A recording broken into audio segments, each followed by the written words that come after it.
A duhet njeriu me pas liri të plot?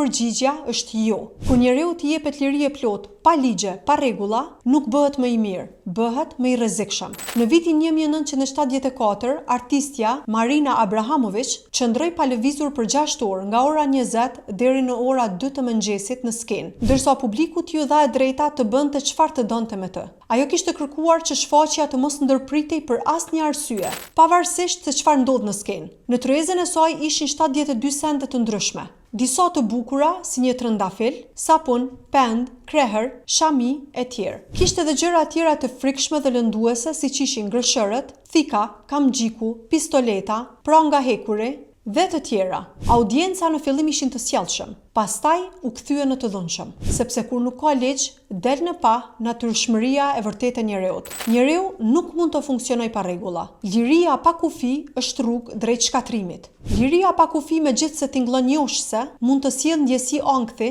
humbje orientimi dhe sjellje të rrezikshme. Kufit, qofshin personal apo shoqëror, nuk janë shtëpës, por janë mekanizma mbrojtës. E ndihmojnë individin të dallojë të drejtën nga e gabuara, të ndërtojë raporte të shëndetshme dhe të zhvillojë vetkontrollin.